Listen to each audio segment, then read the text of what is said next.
Good evening and welcome to Free Classic Audiobooks. Tonight, The Shadow over Innsmouth by H.P. Lovecraft. Tell me, when did a story last keep you awake, just to hear how it ends? If evenings like this are your kind of listening, do subscribe. A new classic arrives every week. Now dim the lights, get comfortable and settle in. During the winter of 1927-28, federal government officials made a strange and secret investigation of certain conditions in the ancient Massachusetts seaport of Innsmouth. The public first learned of it in February, when a vast series of raids and arrests occurred, followed by the deliberate burning and dynamiting under suitable precautions of an enormous number of crumbling, worm-eaten, and supposedly empty houses along the abandoned waterfront. Uninquiring souls let this occurrence pass as one of the major clashes in a spasmodic war on liquor. Keener news followers, however, wondered at the prodigious number of arrests, the abnormally large force of men used in making them, and the secrecy surrounding the disposal of the prisoners. No trials or even definite charges were reported, nor were any of the captives seen thereafter in the regular jails of the nation. There were vague statements about disease and concentration camps, and later about dispersal in various naval and military prisons, but nothing positive ever developed. Complaints from many liberal organizations were met with long, confidential discussions, and representatives were taken on trips to certain camps and prisons. As a result, these societies became surprisingly passive and reticent. Newspaper men were harder to manage, but seemed largely to cooperate with the government in the end. Only one paper tabloid, always discounted because of its wild policy, mentioned the deep-diving submarine that discharged torpedoes downward in the marine abyss just beyond Devil Reef. That item, gathered by chance in a haunt of sailors, seemed indeed rather far-fetched, since the low, black reef lies a full mile and a half out from Innsmouth Harbour. But at last, I am going to defy the ban on speech about this thing. Results, I am certain, are so thorough that no public harm save a shock of repulsion could ever accrue from a hinting of what was found by those horrified raiders at Innsmouth. For my contact with this affair has been closer than that of any other layman, and I have carried away impressions which are yet to drive me to drastic measures. It was I who fled frantically out of Innsmouth in the early morning hours of July 16, 1927, and whose frightened appeals for government inquiry and action brought on the whole reported episode.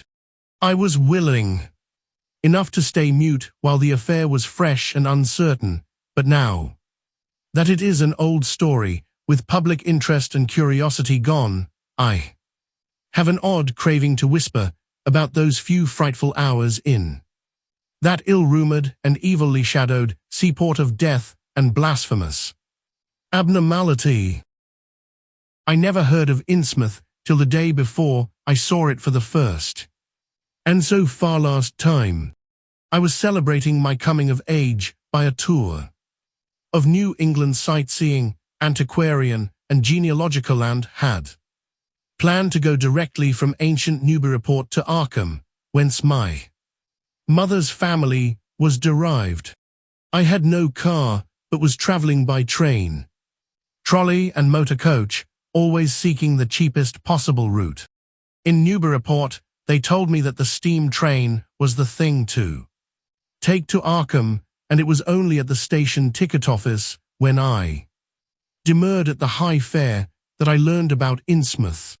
The stout, shrewd-faced agent, whose speech showed him to be no local man, seemed sympathetic toward my efforts at economy, and made a suggestion that none of my other informants had offered. "You could take that old bus, I suppose," he said with a certain hesitation, "but it ain't thought much of hereabouts.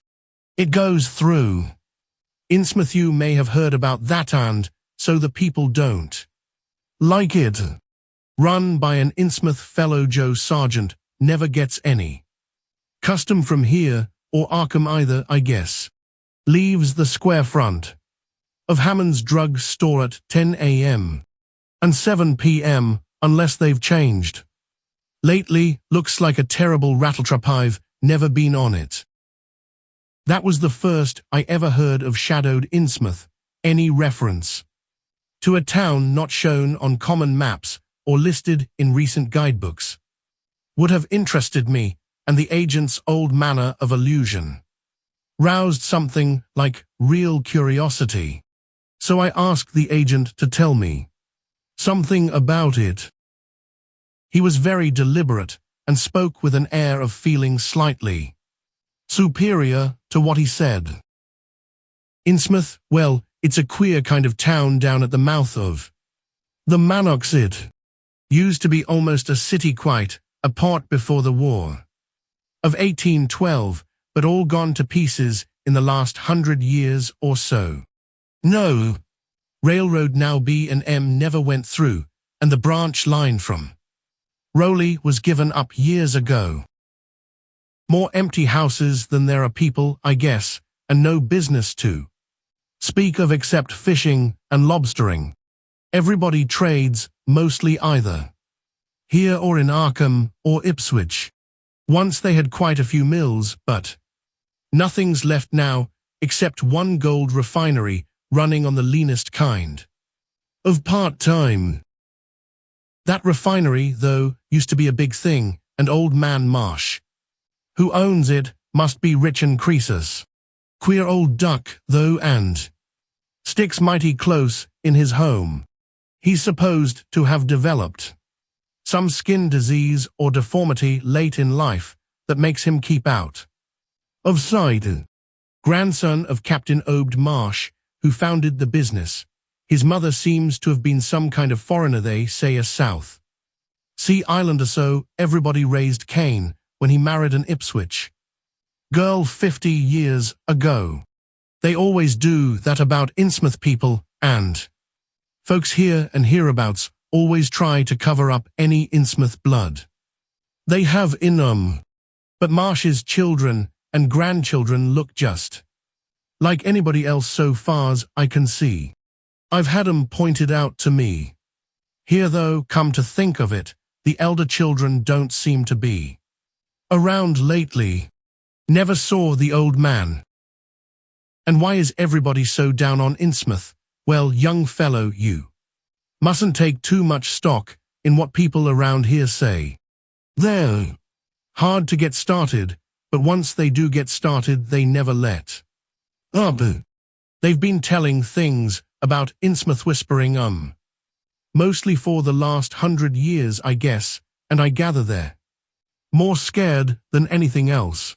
Some of the stories would make you laugh about old Captain Marsh driving bargains with the devil and bringing imps out of hell to live in Innsmouth, or about some kind of devil worship and awful sacrifices in some place near the wharves that people stumbled on around 1845 or thereabouts, but I come from Panton, Vermont, and that kind of story don't go down with me.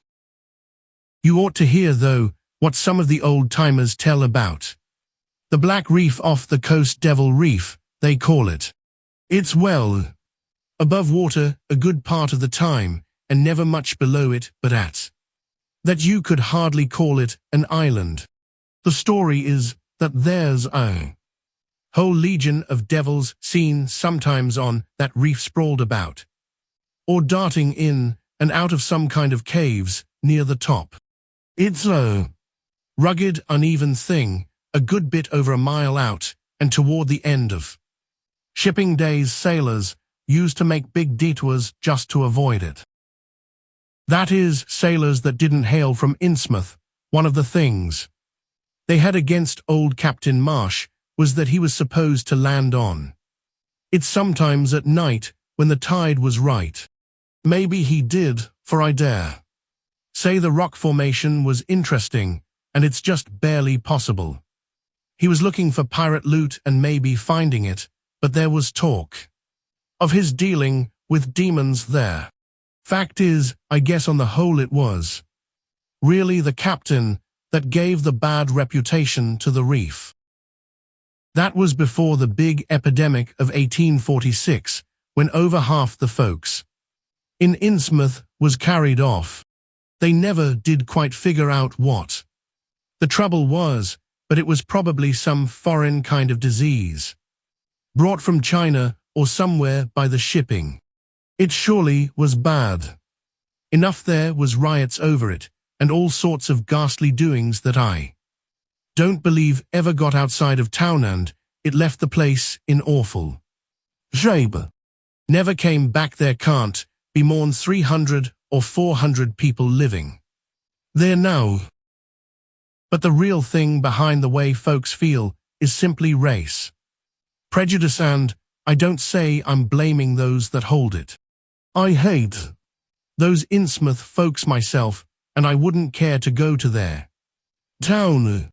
I suppose you know, though, I can see you're a Westerner by your talk. What a lot our New England ships used to have to do with queer ports in Africa, Asia, the South Seas, and everywhere else, and what queer kinds of people they sometimes brought back with them.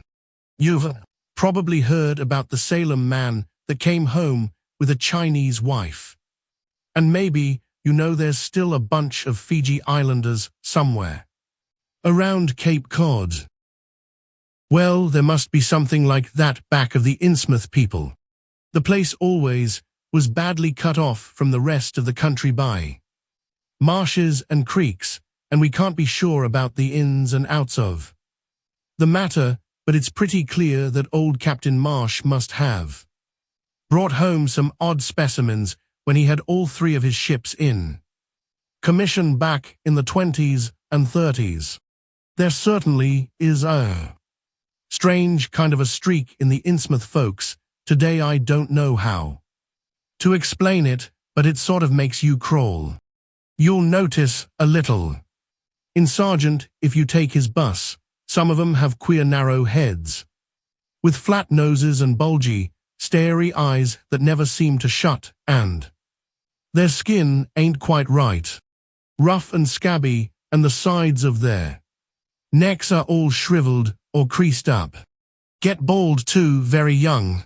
The older fellows look the worst. Fact is, I don't believe I've ever seen a very old chap of that kind. Guess they must die of looking in the glass. Animals hate, and they used to have lots of horse trouble before autos came in. Nobody can ever keep track of those people, and state school officials and census men have a devil of a time. You can bet that prying strangers ain't welcome around Innsmouth. I've heard personally of more than one business or government man that's disappeared there, and there's loose talk of one who went crazy and is out at Danvers now. They must have fixed up some awful scare for that fellow. That's why I wouldn't go at night if I was you. I've never been there and have no wish to go, but I guess a daytime trip couldn't hurt you, even though the people hereabouts will advise you not to make it. If you're just sightseeing and looking for old-time stuff, Innsmouth ought to be quite a place for you. And so I spent part of that evening at the Newburyport Public Library, looking up data about Innsmouth. The Essex County histories on the library shelves had very little to say, except that the town was founded in 1643, noted for shipbuilding before the Revolution, a seat of great marine prosperity in the early 19th century, and later a minor factory center using the monoxide as power. The epidemic and riots of 1846 were very sparsely treated, as if they formed a discredit to the country. References to decline were few, though the significance of the later record was unmistakable. After the Civil War, all industrial life was confined to the Marsh Refining Company and the marketing of gold. Ingots formed the only remaining bit of major commerce, aside from the eternal fishing. Most interesting of all was a glancing reference to the strange jewelry, vaguely associated with Innsmouth. It had evidently impressed the whole countryside more than a little, for mention was made of specimens in the Museum of Miskatonic University at Arkham and in the display room of the Newburyport Historical Society. I resolved to see the local sample, said to be a large, queerly proportioned thing, evidently meant for a tiara if it could possibly be arranged. The librarian gave me a note of introduction to the curator of the society, a Miss Anna Tilton, who lived nearby, and after a brief explanation, that ancient gentlewoman was kind enough to pilot me into the closed building, since the hour was not outrageously late. The collection was a notable one indeed, but in my present mood I had eyes for nothing but the bizarre object which glistened in a corner cupboard under the electric lights. It took no excessive sensitiveness to beauty to make me literally gasp at the strange, unearthly splendor of the alien, opulent fantasy that rested there on a purple velvet cushion. The longer I looked, the more the thing fascinated me, and in this fascination there was a curiously disturbing element hardly to be classified or accounted for. I decided that it was the queer, otherworldly quality of the art which made me uneasy. It was as if the workmanship were that of another planet. The patterns all hinted of remote secrets and unimaginable abysses. Time and space, and the monotonously aquatic nature of the reliefs, became almost sinister. Among these reliefs were fabulous monsters of abhorrent grotesqueness and malignity, wholly primal and awesomely ancestral. At times I fancied that every contour of these blasphemous fish-frogs was overflowing with the ultimate quintessence of unknown and inhuman evil. In odd contrast to the tiara's aspect was its brief and prosy history. As related by Miss Tilton, it had been pawned for a ridiculous sum at a shop in State Street in 1873 by a drunken Innsmouth man shortly afterward killed in a brawl. Miss Tilton was inclined to believe that it formed part of some exotic pirate horde discovered by old Captain Obed Marsh.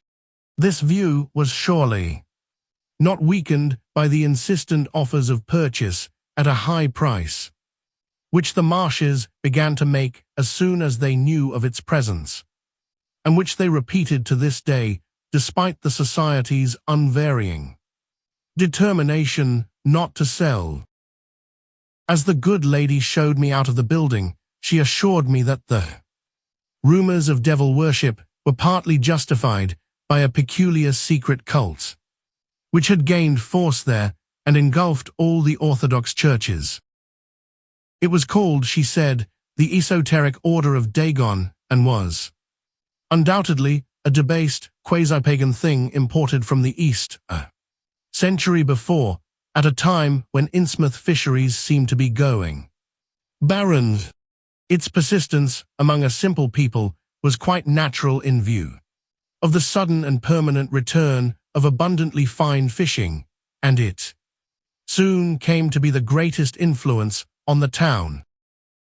All this, to the pious Miss Tilton, formed an excellent reason for shunning the ancient town of decay and desolation, but to me it was merely a fresh incentive, and I could scarcely sleep in my small room at the Y as the night wore away.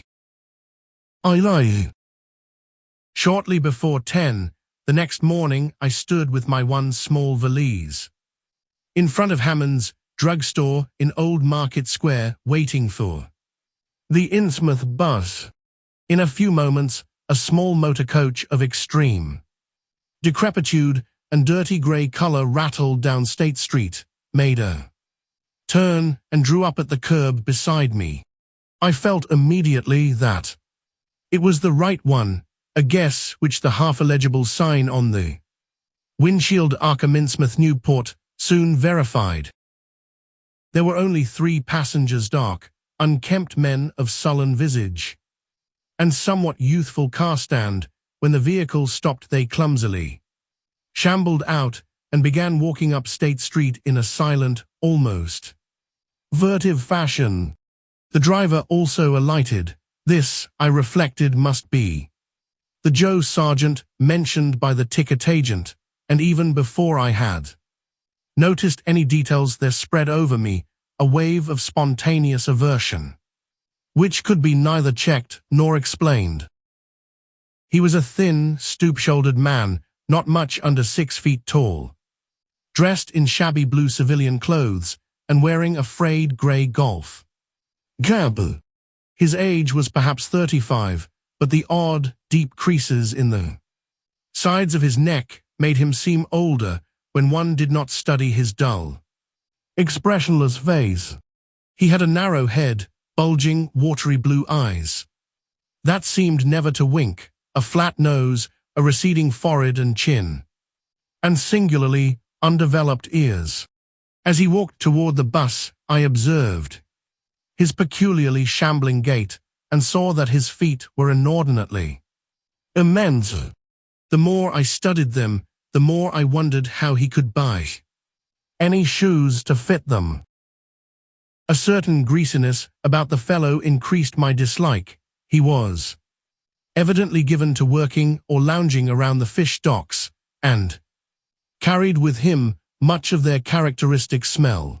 Just what foreign blood was in him, I could not even guess. I was sorry when I saw that there would be no other passengers on the bus.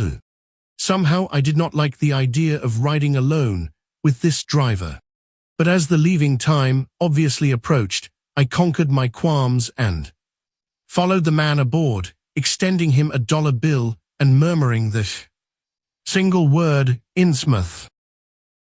At length the decrepit vehicle started with a jerk and rattled noisily past the old brick buildings of State Street amidst a cloud of vapor from the exhaust. The day was warm and sunny, but the landscape of sand, sedge-grass, and stunted shrubbery became more and more desolate as we proceeded. Out the window I could see the blue water and the sandy line of Plum Island, and we presently drew very near the beach as our narrow road veered off from the main highway to Rowley and Ipswich. At last we lost sight of Plum Island and saw the vast expanse of the open Atlantic on our left. Our narrow course began to climb steeply, and I felt a singular sense of disquiet in looking at the lonely crest ahead where the rutted roadway met the sky. It was as if the bus were about to keep on its ascent, leaving the sane earth altogether and merging with the unknown arcana of upper air and cryptical sky.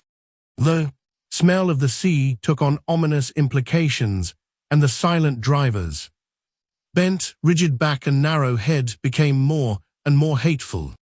As I looked at him, I saw that the back of his head was almost as hairless as his face, having only a few straggling yellow strands upon a grey, scabrous surface.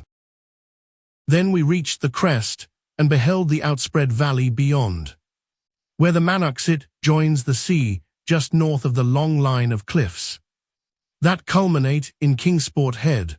All my attention was captured by the nearer panorama just below me. I realized, come face to face with rumour-shadowed Innsmouth. It was a town of wide extent and dense construction, yet one with a portentous dearth of visible life. The vast huddle of sagging gambrel roofs and peaked gables conveyed with offensive clearness the idea of wormy decay, and as we approached along the now descending road, I could see that many roofs had wholly caved in. Stretching inland, I saw the rusted, grass-grown line of the abandoned railway with leaning telegraph poles now devoid of wires. Here and there, the ruins of wharves jutted out from the shore to end in indeterminate rottenness, those farthest south seeming the most decayed. And far out at sea, despite a high tide, I glimpsed a long, black line scarcely rising above the water, yet carrying a suggestion of odd latent malignancy. This, I knew, must be Devil Reef. As I looked, a subtle, curious sense of beckoning seemed superadded to the grim repulsion, and oddly enough, I found this overtone more disturbing than the primary impression. As the bus reached a lower level, I began to catch the steady note of a waterfall through the unnatural stillness. The leaning, unpainted houses grew thicker, lined both sides of the road, and displayed more urban tendencies than did those we were leaving behind. The panorama ahead had contracted to a street scene, and in spots I could see where a cobblestone pavement and stretches of brick sidewalk had formerly existed. All the houses were apparently deserted, and there were occasional gaps where tumble-down chimneys and cellar walls told of buildings that had collapsed. Pervading everything was the most nauseous fishy odor imaginable. And I was not to reach my destination without one other very strong impression of poignantly disagreeable quality. The bus had come to a sort of open concourse or radial point with churches on two sides and the bedraggled remains of a circular green in the center, and I was looking at a large pillared hall on the right-hand junction ahead. The structure's once white paint was now grey and peeling, and the black and gold sign on the pediment was so faded that I could only with difficulty make out the words Esoteric Order of Dagon. The door of the church basement was open, revealing a rectangle of blackness inside, and as I looked, a certain object crossed or seemed to cross that dark rectangle, burning into my brain a momentary conception of nightmare, which was all the more maddening because analysis could not show a single nightmarish quality in it. It was a living object, the first, except the driver that I had seen since entering the compact part of the town, and had I been in a steadier mood, I would have found nothing whatever of terror in it. Clearly, as I realized a moment later, it was the pastor, clad in some peculiar vestments doubtless introduced since the Order of Dagon had modified the ritual of the local churches. The thing which had probably caught my first subconscious glance and supplied the touch of bizarre horror was the tall tiara he wore, an almost exact duplicate of the one Miss Tilton had shown me the previous evening. This acting on my imagination had supplied namelessly sinister qualities to the indeterminate face and robed, shambling form beneath it. A very thin sprinkling of repellent-looking youngish people now became visible on the sidewalks, lone individuals and silent knots of 2 or 3. The lower floors of the crumbling houses sometimes harbored small shops with dingy signs, and I noticed a parked truck or two as we rattled along. The sound of waterfalls became more and more distinct, and presently I saw a fairly deep river gorge ahead, spanned by a wide, iron-railed highway bridge beyond which a large square opened out. Then we rolled into the large semicircular square across the river and drew up on the right-hand side in front of a tall, cupola-crowned building, with remnants of yellow paint and with a half-effaced sign proclaiming it to be the Gilman House. I was glad to get out of that bus and at once proceeded to check my valise in the shabby hotel lobby. There was only one person in sight, an elderly man without what I had come to call the Innsmouth look, and I decided not to ask him any of the questions which bothered me, remembering that odd things had been noticed in this hotel. Instead, I strolled out on the square, from which the bus had already gone, and studied the scene minutely and appraisingly. For some reason or other, I chose to make my first inquiries at the chain grocery, whose personnel was not likely to be native to Innsmouth.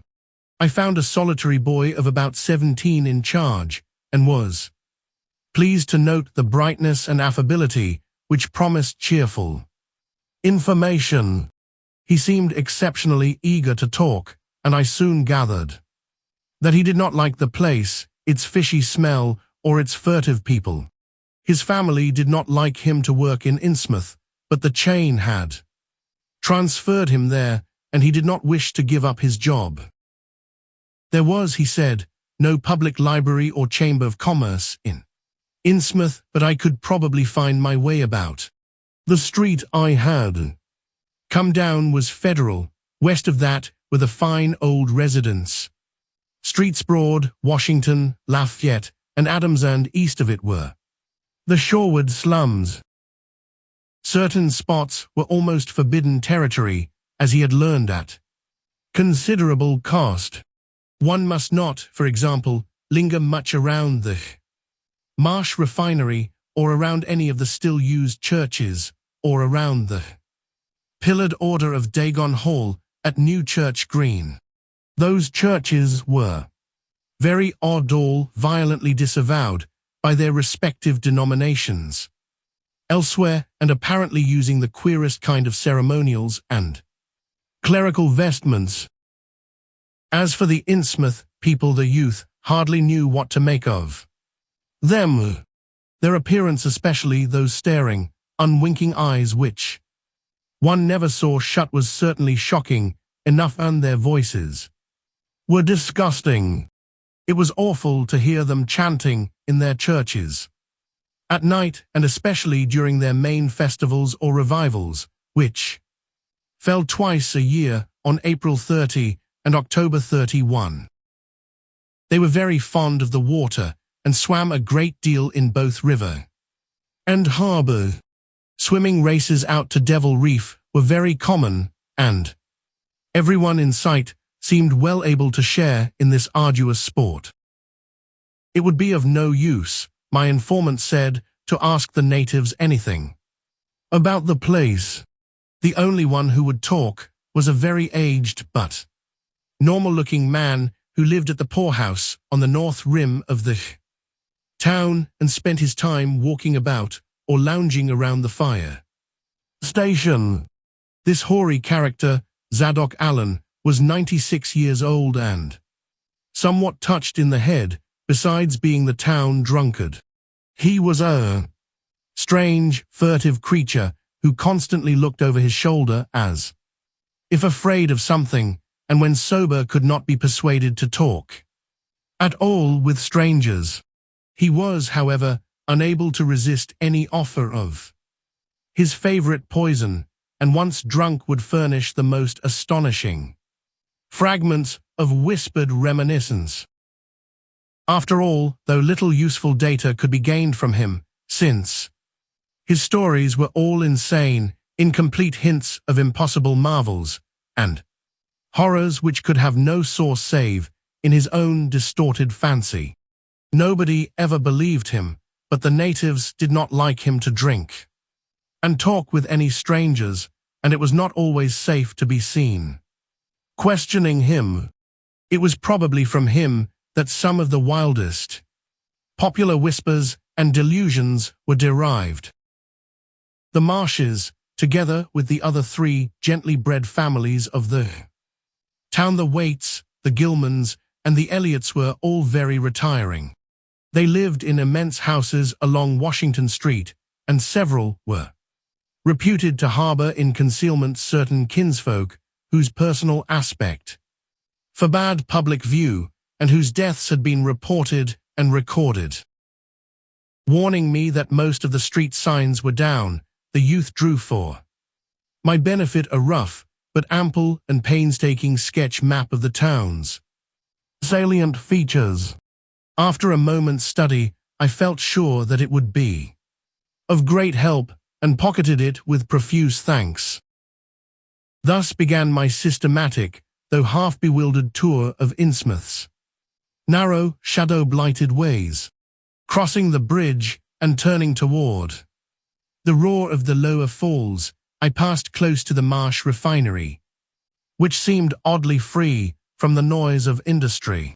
This building stood on the steep river bluff near a bridge and an open confluence of streets which I took to be the earliest civic center, displaced after the Revolution by the present town square. Recrossing the gorge on the Main Street Bridge, I struck a region of utter desertion which somehow made me shudder. Collapsing huddles of gambrel roofs formed a jagged and fantastic skyline, above which rose the ghoulish, decapitated steeple of an ancient church. Fish Street was as deserted as Main, though it differed in having many brick and stone warehouses still in excellent shape. Water Street was almost its duplicate, save that there were great seaward gaps where wharves had been. Not a living thing did I see, except for the scattered fishermen on the distant breakwater, and not a sound did I hear save the lapping of the harbour tides and the roar of the falls in the Manoxid. I kept north along Main to Martin, then turning inland, crossing Federal Street safely north of the Green, and entering the decayed patrician neighborhood of Northern Broad, Washington, Lafayette, and Adams Streets. Following Washington Street toward the river, I now faced a zone of former industry and commerce, noting the ruins of a factory ahead and seeing others with the traces of an old railway station and covered railway bridge beyond up the gorge on my right. The uncertain bridge now before me was posted with a warning sign, but I took the risk and crossed again to the south bank where traces of life reappeared. Furtive, shambling creatures stared cryptically in my direction, and more normal faces eyed me coldly and curiously. Innsmouth was rapidly becoming intolerable, and I turned down Payne Street toward the square in the hope of getting some vehicle to take me to Arkham before the still distant starting time of that sinister bus. It was then that I saw the Tumbledown fire station on my left, and noticed the red-faced, bushy-bearded, watery-eyed old man, nondescript rags, who sat on a bench in front of it talking with a pair of unkempt but not abnormal-looking firemen. This, of course, must be Zadok Allen, the half-crazed, licorice nonagenarian whose tales of old Innsmouth and its shadow were so hideous and incredible. I had been assured that the old man could do nothing but hint at wild, disjointed, and incredible legends, and I had been warned that the natives made it unsafe to be seen talking with him, yet the thought of this aged witness to the town's decay, with memories going back to the early days of ships and factories, was a lure that no amount of reason could make me resist. Curiosity flared up beyond sense and caution, and in my youthful egotism, I fancied I might be able to sift a nucleus of real history from the confused, extravagant outpouring I would probably extract with the aid of whiskey. A quart bottle of such was easily though not cheaply, obtained in the rear of a dingy variety store just off the square in Elliott Street. Re-entering the square, I saw that luck was with me, for shuffling out of Payne Street, around the corner of the Gilman house, I glimpsed nothing less than the tall, lean, tattered form of old Zadok Allen himself. In accordance with my plan, I attracted his attention by brandishing my newly purchased bottle, and soon realized that he had begun to shuffle wistfully after me as I turned into Waite Street on my way to the most deserted region I could think of. Before I reached Main Street, I could hear a faint and wheezy, "Hey, mister," behind me, and I presently allowed the old man to catch up and take copious pulls from the quart bottle. I began putting out feelers as we walked along to Water Street and turned southward amidst the omnipresent desolation and crazily tilted ruins, but found that the aged tongue did not loosen as quickly as I had expected. At length, I saw a grass-grown opening toward the sea between crumbling brick walls, with the weedy length of an earth and masonry wharf projecting beyond piles of moss-covered stones. Near the water promised tolerable seats, and the scene was sheltered from all possible view by a ruined warehouse on the north. About 4 hours remained for conversation if I were to catch the 8 o'clock coach for Arkham, and I began to dole out more liquor to the ancient tippler, meanwhile eating my own frugal lunch. In my donations, I was careful not to overshoot the mark, for I did not wish Zadok's vinous garrulousness to pass into a stupor. After an hour, his furtive taciturnity showed signs of disappearing, and something or other had caused his wandering gaze to light on the low, distant line of Devil Reef, then showing plainly and almost fascinatingly above the waves. He bent toward me, took hold of my coat lapel, and hissed out some hints that could not be mistaken. Thars war it all begun, that cursed place of all wickedness war. The deep water starts. Gate o' Hellshire drop, day on to a bottom no. Sayrundan line, kin tech. All cappen obed done it him, that Fayrund Aerut. Morn was good for him, in the Sayruth Sea Islands. Never was nobody like Cap'n obed old limb o' Satan, hef hef. I kin mind him a tellin' about furrin parts, and callin' all the folks stupid fur goin' to Christian meetin', and bearin' their burdens meek and lowly. Says they'd oughter git better gods like some o' the folks in the Injis gods as ud bring 'em good fishin' in return for their sacrifices, and ud really answer folks' prayers. Matt Elliott, his fust mate, talked a lot too, only he was agin folks is doin' any heathen things. Told a Beirut, an island east of Otherhate War, they was a lot o' stone ruins olden anybody knew anything a Beirut, kind o' like them on Ponape in the Carolines, but with carvings of faces that looked like the big statues on Easter Island.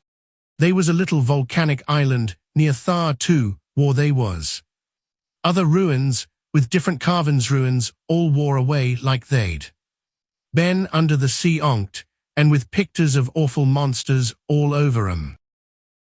While Sir Matt, he says the natives around Thar had all the fish they could catch, and sported bracelets and armlets and head rigs made Aerut of a queer kind o' gold, and covered with pictures o' monsters just like the ones carved over the ruins on the little island, sorta fish-like frogs or frog-like fishes that was drawed in all kinds o' positions, like they was human banes. Nobody could git Aerut o' them war they got all the stuff, and all the other natives wondered how they managed to find fish in plenty, even when the very next islands had lean pickins. Matt he got to wander in too, and so did Cap'n Obed. Obed he notices. Besides, that lots of the handsome young folks drop at sight. For good from year to year, and that they want many old folk around. Also, he thinks some of the folks looks derned queer, even for Kanakies. It took Obed to get the truth at them heathens, I don't know how. He done it, but he begun by traddin' for the gold-like things they wore. Asked 'em where they come from, and if they could get more, and finally wormed the story at the old Chief Walakia, they called him. Nobody but Obed ever believes the old yellow devil, but the captains could read folks like they was books. Heh, nobody never believes me. Now when I tell 'em, and I don't suppose you will, young fella. Come to look at ye have got them sharp readin' eyes like Obed had. The old man's whisper grew fainter, and I found myself shuddering at the terrible and sincere portentousness of his intonation, even though I knew his tale could be nothing but drunken fantasy. Well, sir, Obed he larnt that they's things on this earth as most folks never heard of Bayrotan wouldn't believe if they did hear. It seems, these Kanakis was sacrificing heaps, their young men and maidens too. Some god things that lived under the sea, and gettin' all kinds favors in return. They met the things on the little islet with the queer ruins, and it seems them awful pictures frogfish monsters was supposed to be pictures these things. Mebs they was the critters as got all the mermaid stories and sech started. They had all kinds cities on the sea bottom, and this island was heaved up from. Though seems they was some of the things alive in the stone buildings. When the island come up sudden to the surface, that's how the Kanakis got wind they was day on thar, made sign talk as soon as they got over. Bain skiet and pieced up a bargain afore long. Them things liked human sacrifices, had 'em ages afore, but lost track the upper world arter a time. What they done to the victims it ain't for me to say, and I guess Obed want none too. Sharper Bayrat askin'. But it was all right with the heathens, because they'd been having a hard time and was desperate about everything. They give a certain number young folks to the sea things twict every year May Eve and Hallow and Reglar as could be. Also give some the carved knickknacks they made, what the things agreed to give in return. Was a plenty fish they druv 'em in from all over the sea and a few gold-like things now and then. When it come to matin with them toad-looking fishes, the Kanakis balked, but finally they larnt something as put a new face on the matter. Seems that human folks has got a relation to sech water beasts that everything alive come at the water onct, and only needs a little change to go back again. Them things told the Kanakis that if they mixed bloods there'd be children as look human at first, but later turn more and more like the things, till finally they'd take to the water and join the main lot things day on thar. And this is the important part, young fella them as turned into fish things and went into the water wouldn't never die. Them things never died except they was killed violent. Well, sir, it seems by the time Obed knowed them islanders, they was all full fish blood from them deep water things. When they got old and begun to show it, they was kept hid until they felt like talking to the water and quittin' the place. Some was more teched than others, and some never did change quite enough to take to the water, but mostly they turned Ayarut just the way them things said. Them as was born more Like the things changed early, but them, as was nearly human sometimes. Stayed on the island till they was past 70, though they'd usually go down under fur trial trips afore that. Folks as had took to the water generally come back a good deal to visit, so's a man 'ud often be talkin' to his own 5 times great-grandfather, who'd left the dry land a couple o' 100 years or so afore. Everybody got the idio dyin' except in canoe wars with the other islanders, or as sacrifices to the sea gods down below, or from snakebite or plague or sharp gallopin' ailments or somethin'. Afore they could take to the water but simply looked for'ard to a kind o' change that went a bit horrible arter a while. They thought what they'd got was well worth all they'd had to give up, and I guess Obed kind o' come to think the same hisself when he'd chewed over old Wallachia story a bit. Wallachia, though, was one of the few as hadn't got none of the fish blood bane of a royal line that intermarried with royal lines on other islands. Wallachia give him a funny kind o' thingamajig made laid or something that he said 'ud bring up the fish things from any place in the water war, they might be a nest of 'em. The idea was to drop it down with the right kind o' prayers and sech. Wallachia aliod as was. The things was scattered all over the world, so's anybody that looked a bearut could find a nest and bring 'em up if they was wanted.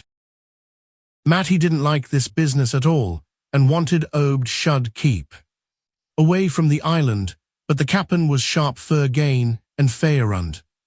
He could get them gold-like things, so cheap it 'ud pay him to make a specialty of 'em. Things went on that way for years, and Obed got enough o' that gold-like stuff to make him start the refinery in Waite's old rundown Follin Mill. Wall come a bearut, 38 when I was 7-year-old Obed he. Fairun the island people all wiped airut between the ages. Seems the other islanders had got wind o' what was goin' on and had took matters into their own hands. S'pose they must a had, arter all, them old magic signs, as the sea thing says, was the only things they was afeard of. No tellin' what any o' them Kanakis will chance to get a holt of when the sea bottom throws up some island with ruins olden the deluge. Pious cusses these was they didn't leave nothin' standin' on either the main island or the little volcanic islet except what parts of the ruins was too big to knock down. That naturally hit Obed pretty hard, seein' as his normal trade was doin' very poor. It hit the whole of Innsmouth too, because in seafarin' days what profited the master of a ship generally profited the crew proportionate. Most o' the folks around the town took the hard times kind o' sheep-like and resigned, but they was in bad shape because the fishin' was peterin' a rut and the mills wa'n't doin' none too well. Then's the time Obed he begun a cursin' at the folks for bane dull sheep and prayin' to a Christian heaven as didn't help 'em none. He told 'em he'd knowed of folks as prayed to gods that give somethin' ye really need, and says if a good bunch o' men 'ud stand by him, he could meb get a holt o' sartin powers as 'ud bring plenty o' fish and quite a bit o' gold. Here the old man faltered, mumbled, and lapsed into a moody and apprehensive silence, glancing nervously over his shoulder and then turning back to stare fascinatedly at the distant black reef. When I spoke to him, he did not answer, so I knew I would have to let him finish the bottle. He licked its nose and slipped it into his pocket, then beginning to nod and whisper softly to himself. I bent close to catch any articulate words he might utter, and thought I saw a sardonic smile behind the stained, bushy whiskers. Yes, he was really forming words, and I could grasp a fair proportion of them. Poor Mat he allers was agin it tried to line up the folks on his side, and had long talks with the preachers no use they run. The congregational parson Aerut o' town, and the Methodist fella quit never did see resolved Babcock, the Baptist parson, agin wrath. O Jehovah was a mighty little critter, but I heard what I heard and seen what I seen Dagon, and Ashtoreth Belial, and Baal-zebub golden calf, and the idols o' Canaan, and the Philistines Babylonish abominations mean, tekel upharsin. He stopped again, and from the look in his watery blue eyes, I feared he was close to a stupor after all. But when I gently shook his shoulder, he turned on me with astonishing alertness and snapped out some more obscure phrases. Don't believe me, hey, heth then just tell me, young fella. Why Cap'n Obed and 20-odd other folks used to row Aerut to devil reef in the dead o' night and chant things so lairud ye could hear 'em all over town when the wind was right. Tell me that, hey, and tell me why Obed was allers droppin' heavy things dayon into the deep water. T'other side, oh, the reef war, the bottom shoots dayon like a cliff. Lowen ye kin sayrund. Tell me what he done with that funny-shaped lead thingamajig as Wallachia give him. Hey, boy. The watery blue eyes were almost savage and maniacal now, and the dirty white beard bristled electrically. Old Zadok probably saw me shrink back, for he began to cackle evilly. Heth, beginnin' to see hey o' a bear at the night eye. Took my pa's ship's glass up to a cupola and seed the reef a bristlin'. Thick with shapes that dove off quick soon's the moon riz. Obed and the folks was in a dory, but them shapes dove off the far side into the deep water and never come up. Hey, old ye like to be a little shaver. Alone up in a cupola a watchin' shapes as wa'n't human shapes. Hey, the old man was getting hysterical, and I began to shiver with a nameless alarm. He laid a gnarled claw on my shoulder, and it seemed to me that its shaking was not altogether that of mirth. S'pose one night he seed something heavy heaved a fen Obed's dory beyond the reef, and then larned next day a young fella was missin' from home. Hey, did anybody ever see hide or hair o' Hiram Gilman agin? Did they, and Nick Pierce, and Lewley Waite, and Adoniram Sayrothwick, and Henry Garrison? Hey, Well, sir, that was the time Obed begun to get on his feet agin. Vogues, see his 3 darters a-wearin' gold-like things as nobody'd never see on 'em afore, and smoke started comin' Aerut o' the refinery chimbly. Other folks was prosperin', 2 fish began to swarm into the harbor, fit to kill, and heaven knows what sized cargoes we begun to ship Aerut to Newburyport, Arkham, and Boston. 'Twas then Obed got the old branch railroad put through. Remember, I ain't sayin' Obed was set on heaven things just like they was on that Kanaki Isle. I don't think he aimed at fuss to do no mixin', nor raise no young uns to take to the water and turn into fishes with eternal life. He wanted them gold things, and was willin' to pay heavy, and I guess the others was satisfied for a while. Come in 46, the town done some lookin' and thinkin' for itself. Too many folks missin' too much wild preachin' at meetin' of a Sunday too much talk about that reef. I guess I done a bit by tellin' Selectman Murray what I see from the cupola. They was a party one night As followed Obed's crailed Earut to the reef, and I heard shots betwixt the dories. Next day Obed and 32 others was in jail, with everybody a wonderin' just what was afoot and just what charge agin. Could be got to hold.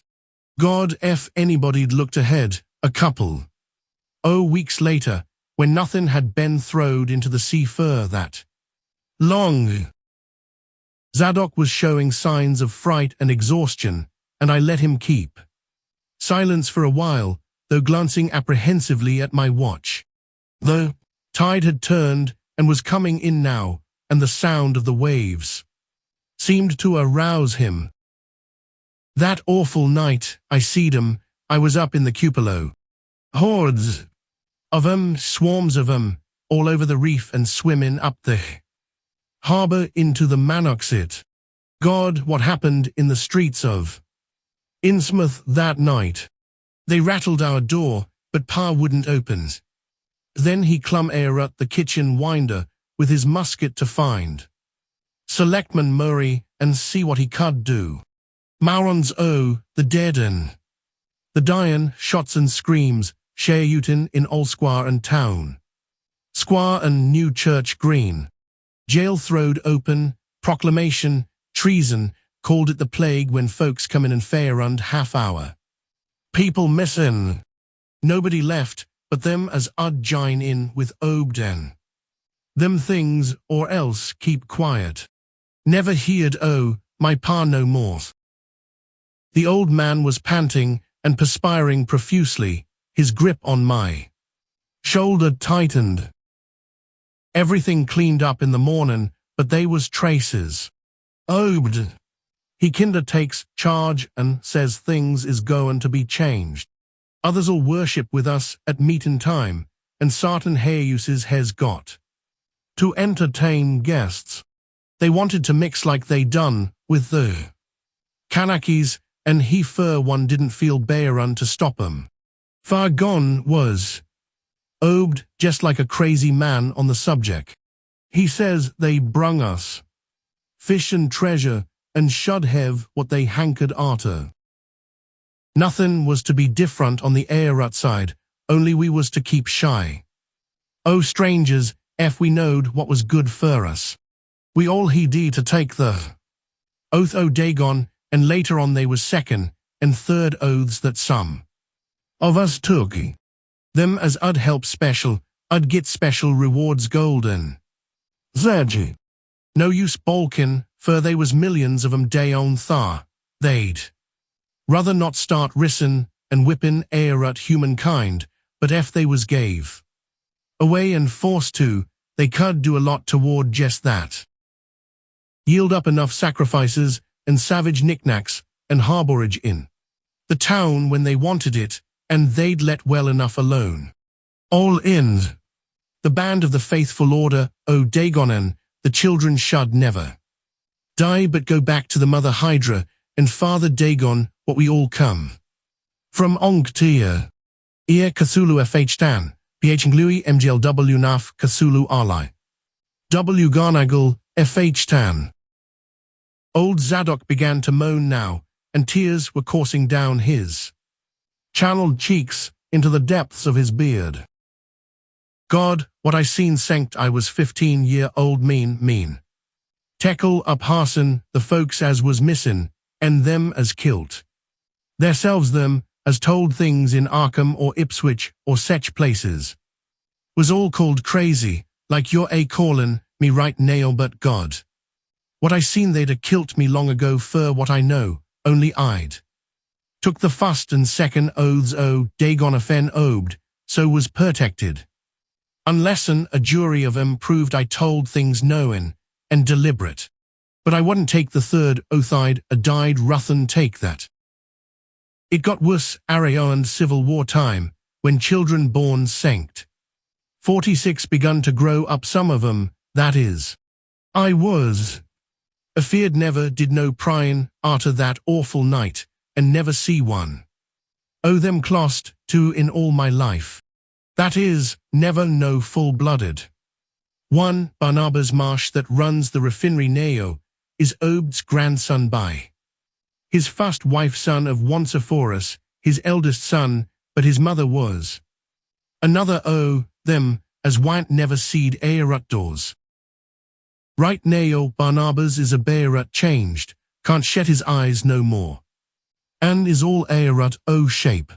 They say he still wears clothes, but he'll take to the water soon. The sound of the incoming tide was now very insistent, and little by little it seemed to change the old man's mood from maudlin tearfulness to watchful fear. He would pause now and then to renew those nervous glances over his shoulder or out toward the reef, and despite the wild absurdity of his tale, I could not help beginning to share his vague apprehensiveness. Zadok now grew shriller and seemed to be trying to whip up his courage with louder speech. Hey you, why don't you say something? Hey, would you like to be living in a town like this with everything a rotten and a dyin' and boarded up? Monsters crawlin' and bleatin' and barkin' and hoppin' on black cellars and attics every way ye turn. Hey, wal sir, let me tell ye, that ain't the worst. Zadok was really screaming now, and the mad frenzy of his voice disturbed me more than I care to own. Curse ye, don't set thar a starin' at me with them eyes, I tell Obed. Marsh, he's in hell, and hes got to stay thar. Hes in hell, I says, can't get me, I hain't done nothin', nor told nobody nothin'. Oh, you young fella, wal, even if I hain't told nobody nothin' yet, I'm a-goin' to Nao. You just set still and listen to me, boy, this is what I ain't never told nobody. I says I didn't get to do no pryin' arter that night, but I found things Aerut just the same. You want to know what the real horror is? Hey, well, it's this: it ain't what them fish devils has done, but what they're a-goin' to do. They're a-bringin' things up Aerut, or they come from into this town, been doin' it for years, and slackenin' up lately. Them hayuses north the river betwixt water and main streets is full of them devils, and what they brungin' when they get ready. I say, when they get ready, ever hear tell of a Shoggoth? Hey, d'ye hear me? I tell ye, I know what them things be. I seen 'em one night when the hideous suddenness and inhuman frightfulness of the old man's shriek almost made me faint. His eyes, looking past me toward the malodorous sea, were positively starting from his head, while his face was a mask of fear worthy of Greek tragedy. His bony claw dug monstrously into my shoulder, and he made no motion as I turned my head to look at whatever he had glimpsed. There was nothing that I could see, only the incoming tide, with perhaps one set of ripples more local than the long-flung line of breakers. But now Zadok was shaking me, and I turned back to watch the melting of that fear-frozen face into a chaos of twitching eyelids and mumbling gums. Presently, his voice came back, albeit as a trembling whisper. Get Aerut here, get Aerut here, they seen us get Aerut. Fur your life. Don't wait fur nothin', they know Nao run fur. It quick Aerut this town. Another heavy wave dashed against the loosening masonry of the bygone wharf and changed the mad ancient's whisper to another inhuman and blood-curdling scream.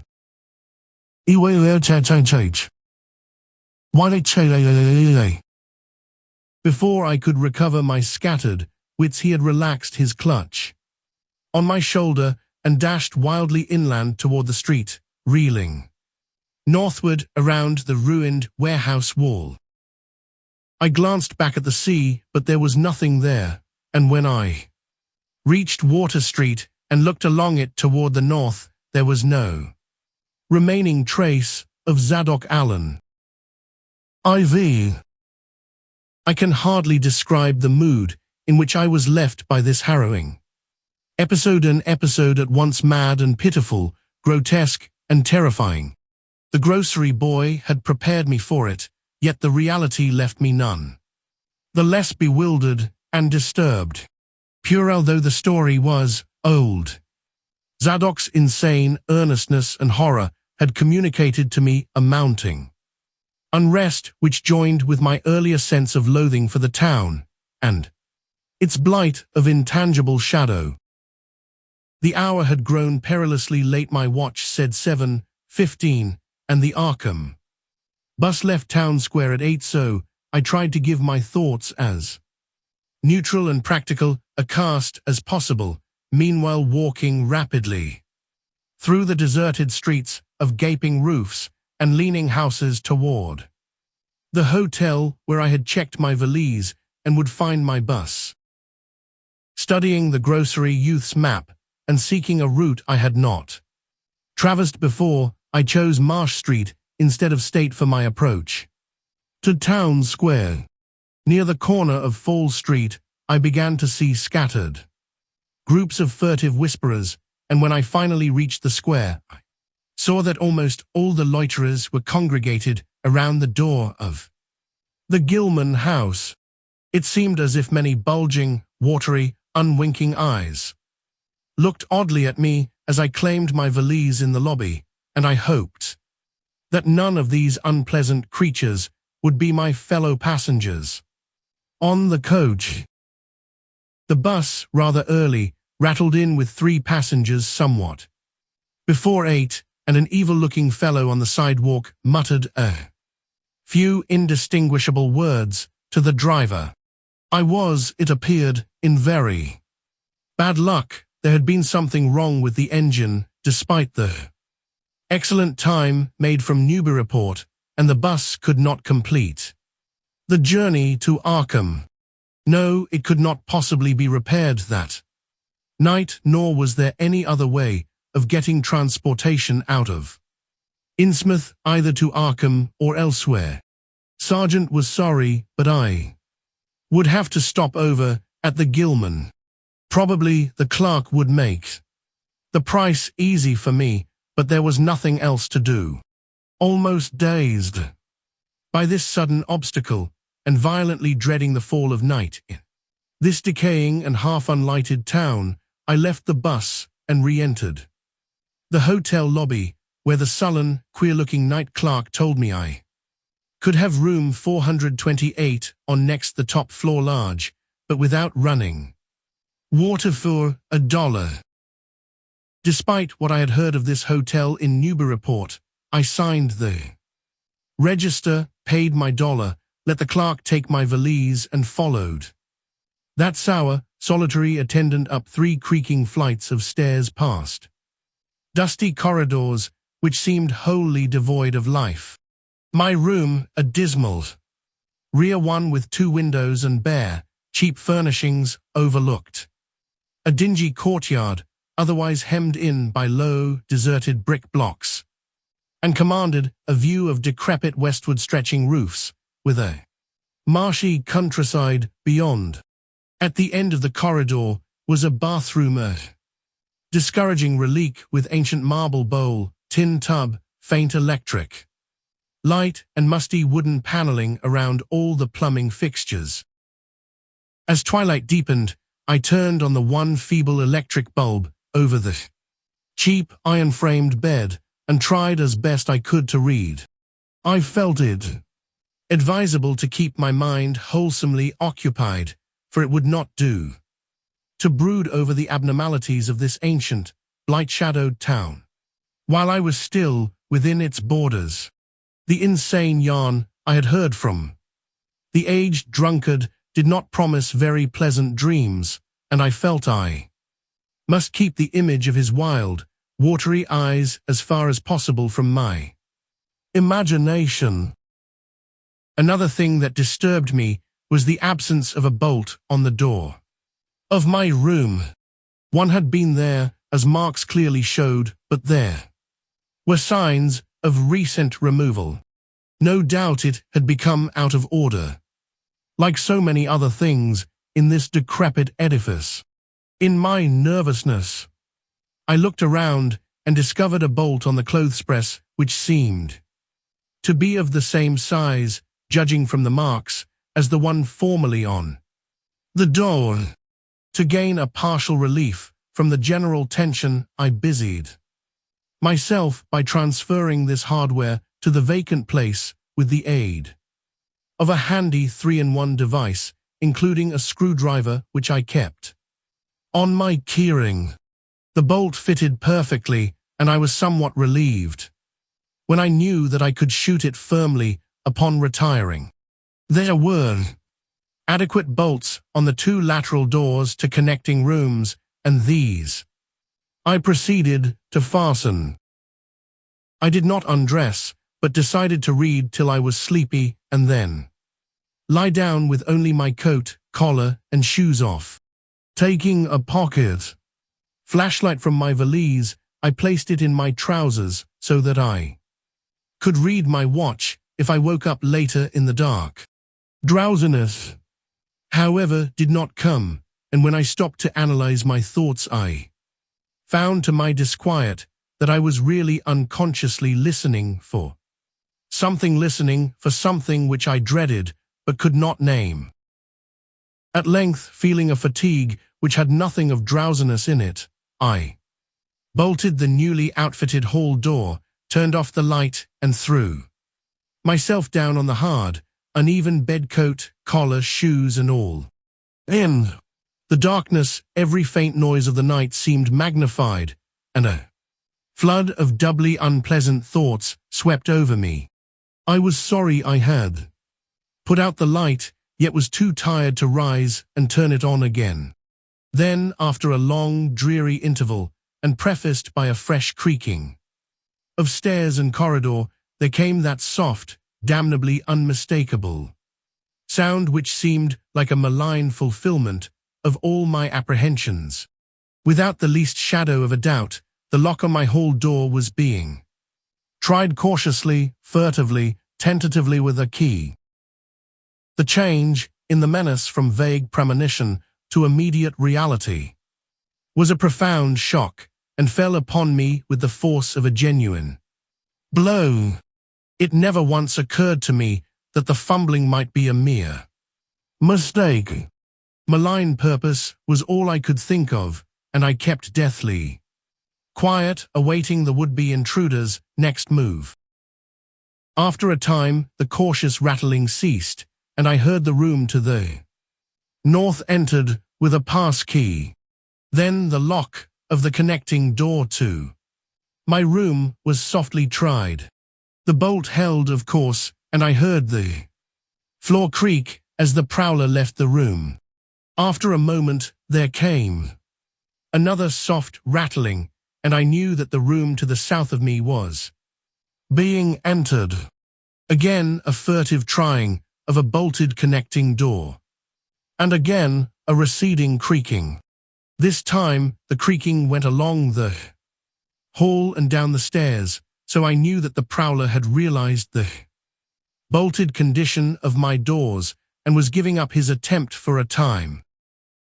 The one thing to do was to get out of that hotel alive as quickly as I could, and through some channel other than the front stairs and lobby. Rising softly and throwing my flashlight on the switch, I sought to light the bulb over my bed in order to choose and pocket some belongings for a swift, valiseless flight. Nothing, however, happened, and I saw that the power had been cut off. So, filling my pockets with the flashlight's aid, I put on my hat and tiptoed to the windows to consider chances of descent. Despite the state's safety regulations, there was no fire escape on this side of the hotel, and I saw that my windows commanded only a sheer 3-story drop to the cobbled courtyard. On the right and left, however, some ancient brick business blocks abutted on the hotel, their slant roofs coming up to a reasonable jumping distance from my fourth-story level. To reach either of these lines of buildings, I would have to be in a room 2 doors from my own, in one case on the north and in the other case on the south, and my mind instantly set to work calculating what chances I had of making the transfer. First, I reinforced my own outer door by pushing the bureau against it little by little in order to make a minimum of sound. Then, gathering from the grocery boy's map that the best route out of town was southward, I glanced first at the connecting door on the south side of the room. It was designed to open in my direction, hence I saw, after drawing the bolt and finding other fastenings in place, it was not a favorable one for forcing. Accordingly, abandoning it as a route, I cautiously moved the bedstead against it to hamper any attack which might be made on it later from the next room. The door on the north was hung to open away from me, and this, though a test proved it to be locked or bolted from the other side, I knew must be my route. If I could gain the roofs of the buildings in Payne Street and descend successfully to the ground level, I might perhaps dart through the courtyard and the adjacent or opposite buildings to Washington or Bates, or else emerge in Payne and edge around southward into Washington. In any case, I would aim to strike Washington somehow and get quickly out of the town square region. My preference would be to avoid Payne, since the fire station there might be open all night. I was irresolutely speculating on when I had better attack the northward door and on how I could least audibly manage it, when I noticed that the vague noises underfoot had given place to a fresh and heavier creaking of the stairs. A wavering flicker of light showed through my transom, and the boards of the corridor began to groan with a ponderous load. Muffled sounds of possible vocal origin approached, and at length a firm knock came at my outer door. For a moment I simply held my breath and waited. Eternities seemed to elapse, and the nauseous fishy odor of my environment seemed to mount suddenly and spectacularly. Then the knocking was repeated continuously and with growing insistence. I knew that the time for action had come, and forthwith drew the bolt of the northward connecting door, bracing myself for the task of battering it open. The knocking waxed louder, and I hoped that its volume would cover the sound of my efforts. At last, beginning my attempt, I lunged again and again at the thin paneling with my left shoulder, heedless of shock or pain. Finally, the connecting door gave, but with such a crash that I knew those outside must have heard. Instantly, the outside knocking became a violent battering, while keys sounded ominously in the hall doors of the rooms on both sides of me. Rushing through the newly opened connection, I succeeded in bolting the northerly hall door before the lock could be turned, but even as I did so, I heard the hall door of the third room, the one from whose window I had hoped to reach the roof below, being tried with a pass key.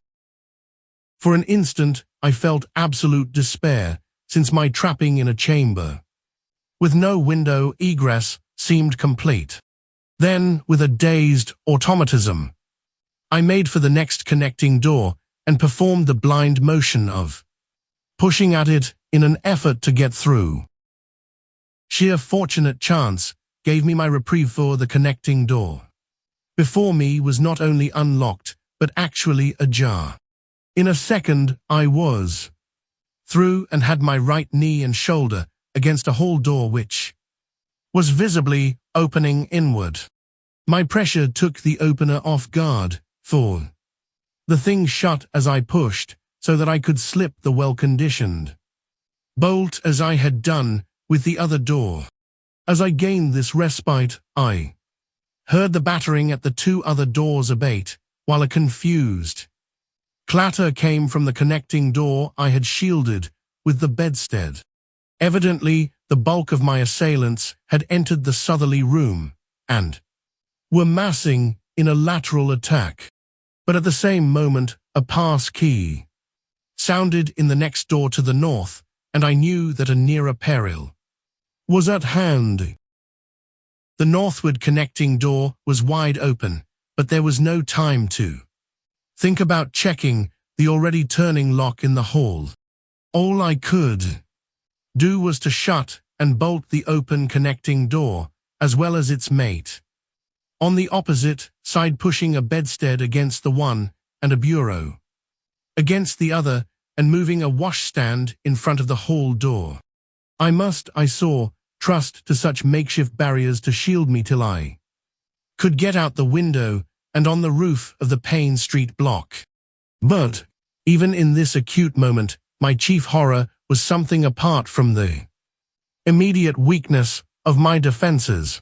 I was shuddering because not one of my pursuers, despite some hideous pantings, gruntings, and subdued barkings at odd intervals, was uttering an intelligible vocal sound.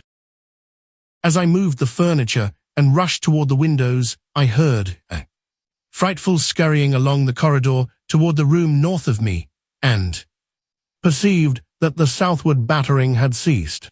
Plainly, most of my opponents were about to concentrate against the feeble connecting door, which they knew must open directly on me. Outside, the moon played on the ridgepole of the block below, and I saw that the jump would be desperately hazardous because of the steep surface on which I must land. The clatter at the northerly connecting door was now terrific, and I saw that the weak paneling was beginning to splinter. Obviously, the besiegers had brought some ponderous object into play as a battering ram. The bedstead, however, still held firm, so that I had at least a faint chance of making good my escape.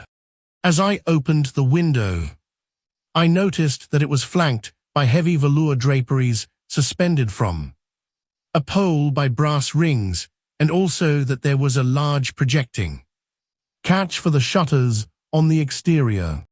Seeing a possible means of avoiding the dangerous jump, I yanked at the hangings and brought them down, pole and all, then quickly hooking two of the rings in the shutter catch and flinging the drapery outside.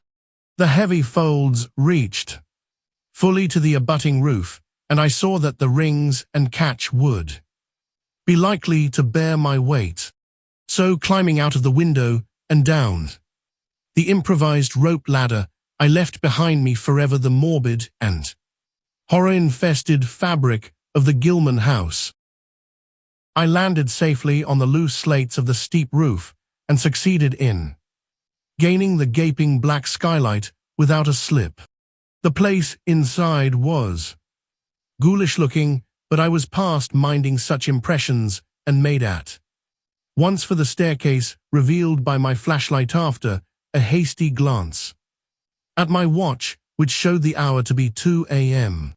The steps creaked but seemed tolerably sound, and I raced down past a barn-like second story to the ground floor.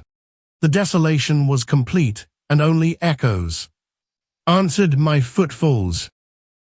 The hallway inside was black, and when I reached the opposite end I saw that the street door was wedged immovably shut. Resolved to try another building, I groped my way toward the courtyard, but stopped short when close to the doorway. For out of an open door in the Gilman house, a large crowd of doubtful shapes was pouring, lanterns bobbing in the darkness, and horrible, croaking voices exchanging low cries in what was certainly not English.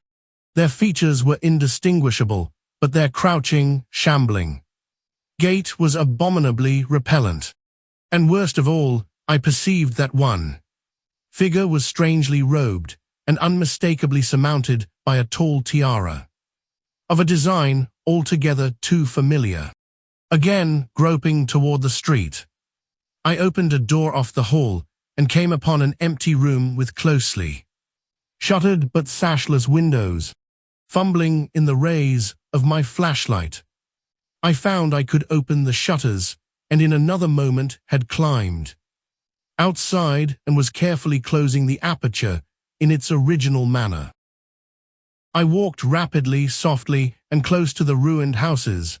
At Bates Street, I drew into a yawning vestibule, while two shambling figures crossed in front of me, but was soon on my way again and approaching the open space where Elliott Street obliquely crosses Washington at the intersection of South. Though I had never seen this space, it had looked dangerous to me on the grocery youth's map, since the moonlight would have free play there. There was no use trying to evade it, for any alternative course would involve detours of possibly disastrous visibility and delaying effect. The only thing to do was to cross it, boldly and openly, imitating the typical shamble of the Innsmouth folk, as best I could, and trusting that no one, or at least no pursuer of mine, would be there. Just how fully the pursuit was organized, and indeed, just what its purpose might be, I could form no idea. There seemed to be unusual activity in the town, but I judged that the news of my escape from the Gilman had not yet spread. The open space was, as I had expected, strongly moonlit, but my progress was unimpeded, and no fresh sound arose to hint that I had been spied. Glancing about me, I involuntarily let my pace slacken for a second to take in the sight of the sea, gorgeous in the burning moonlight at the street's end. Far out beyond the breakwater was the dim, dark line of Devil Reef. Then, without warning, I saw the intermittent flashes of light on the distant reef. My muscles tightened for panic flight, held in only by certain unconscious caution and half-hypnotic fascination. And to make matters worse, there now flashed forth from the lofty cupola of the Gilman house, which loomed up to the northeast behind me, a series of analogous, though differently spaced gleams, which could be nothing less than an answering signal. I now bent to the left around the ruinous green, still gazing toward the ocean as it blazed in the spectral summer moonlight, and watching the cryptical flashing of those nameless, unexplainable beacons. It was then that the most horrible impression of all was born in upon me, the impression which destroyed my last vestige of self-control and sent me running frantically southward past the yawning black doorways and fishily staring windows of that deserted nightmare street. For at a closer glance, I saw that the moonlit waters between the reef and the shore were far from empty. They were alive with a teeming horde of shapes swimming inward toward the town. My frantic running ceased before I had covered a block, for at my left, I began to hear something like the hue and cry of organized pursuit. There were footsteps and guttural sounds, and a rattling motor wheezed south along Federal Street. In a second, all my plans were utterly changed, for if the southward highway were blocked ahead of me, I must clearly find another egress from Innsmouth. I paused and drew into a gaping doorway, reflecting how lucky I was to have left the moonlit open space before these pursuers came down the parallel street. Then I thought of the abandoned railway to Rowley, whose solid line of ballasted, weed-grown earth still stretched off to the northwest from the crumbling station on the edge of the river gorge. There was just a chance that the townsfolk would not think of that Drawing inside the hall of my deserted shelter, I once more consulted the grocery boy's map with the aid of the flashlight. The immediate problem was how to reach the ancient railway, and I now saw that the safest course was ahead to Babson Street, then west to Lafayette there, edging around but not crossing an open space homologous to the one I had traversed and subsequently back northward and westward, in zigzagging line through Lafayette, Bates, Adams and Bank streets, the latter skirting the river gorge to the abandoned and dilapidated station I had seen from my window. My reason for going ahead to Babson was that I wished neither to recross the earlier open space nor to begin my westward course along a cross street as broad as south.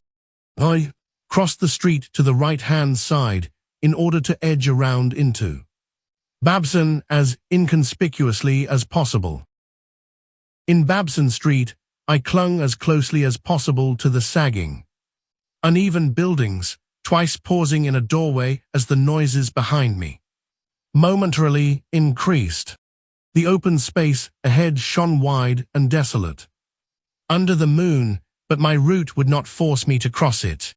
During my second pause, I began to detect a fresh distribution of the vague sounds, and upon looking cautiously out from cover, beheld a motor car darting across the open space, bound outward along Elliott Street. As I watched, choked by a sudden rise in the fishy odor after a short abatement, I saw a band of uncouth, crouching shapes loping and shambling in the same direction, and knew that this must be the party guarding the Ipswich Road, since that highway forms an extension of Elliott Street. Two of the figures I glimpsed were in voluminous robes, and one wore a peaked diadem which glistened whitely in the moonlight. The gait of this figure was so odd that it sent a chill through me, for it seemed to me the creature was almost hopping. When the last of the band was out of sight, I resumed my progress, darting around the corner into Lafayette Street and crossing Elliott very hurriedly, lest stragglers of the party be still advancing along that thoroughfare. I did hear some croaking and clattering sounds far off toward Town Square, but accomplished the passage without disaster.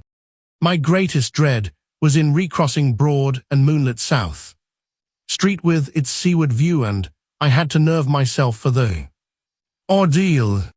Someone might easily be looking, and possible Elliott Street stragglers could not fail to glimpse me from either of 2 points. At the last moment, I decided I had better slacken my trot and make the crossing as before in the shambling gait of an average Innsmouth native.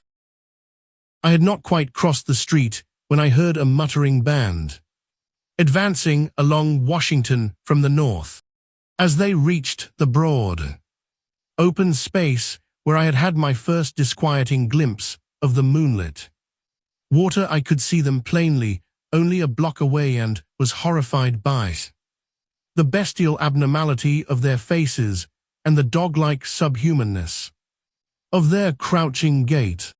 One man moved in a positively simian way, with long arms frequently touching the ground, while another figure robed and tiaraed seemed to progress in an almost hopping fashion. I judged this party to be the one I had seen in the Gilman's courtyard, the one therefore most closely on my trail. As some of the figures turned to look in my direction, I was transfixed with fright, yet managed to preserve the casual, shambling gait I had assumed. To this day, I do not know whether they saw me or not. If they did, my stratagem must have deceived them, for they passed on across the moonlit space without varying their course, meanwhile croaking and jabbering in some hateful, guttural patois I could not identify. Once more in shadow, I resumed my former dog trot past the leaning and decrepit houses that stared blankly into the night. Having crossed to the western sidewalk, I rounded the nearest corner into Bates Street, where I kept close to the buildings on the southern side. At last I saw the ancient arcaded station, or what was left of it, and made directly for the tracks that started from its farther end. The rails were rusty but mainly intact, and not more than half the ties had rotted away. Walking or running on such a surface was very difficult, but I did my best, and on the whole made very fair time. For some distance the line kept on along the gorge's brink, but at length I reached the long covered bridge, where it crossed the chasm at a dizzy height. The condition of this bridge would determine my next step. If humanly possible, I would use it. If not, I would have to risk more street wandering and take the nearest intact highway bridge. The vast, barn-like length of the old bridge gleamed spectrally in the moonlight, and I saw that the ties were safe for at least a few feet. Within entering, I began to use my flashlight and was almost knocked down by the cloud of bats that flapped past me. About halfway across, there was a perilous gap in the ties which I feared for a moment would halt me, but in the end I risked a desperate jump which fortunately succeeded. I was glad to see the moonlight again when I emerged from that macabre tunnel. The old tracks crossed River Street at a grade, and at once veered off into a region increasingly rural, and with less and less of Innsmouth's abhorrent fishy odor. Here the dense growth of weeds and briars hindered me and cruelly tore my clothes, but I was none the less glad that they were there to give me concealment in case of peril. I knew that much of my route must be visible from the Rowley Road. The marshy region began very shortly, with the single track on a low, grassy embankment. Then came a sort of island of higher ground, where the line passed through a shallow open cut, choked with bushes and brambles. I was very glad of this partial shelter, since at this point the Rowley Road was uncomfortably near according to my window view. Just before entering the cut, I glanced behind me, but saw no pursuer. The ancient spires and roofs of decaying Innsmouth gleamed lovely and ethereal in the magic yellow moonlight, and I thought of how they must have looked in the old days before the shadow fell. Then, as my gaze circled inland from the town, something less tranquil arrested my notice and held me immobile for a second. What I fancied I saw was a disturbing suggestion of undulant motion far to the south, a suggestion which made me conclude that a very large horde must be pouring out of the city along the level Ipswich Road.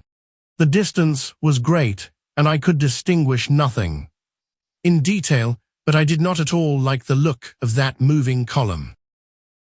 All sorts of unpleasant conjectures crossed my mind.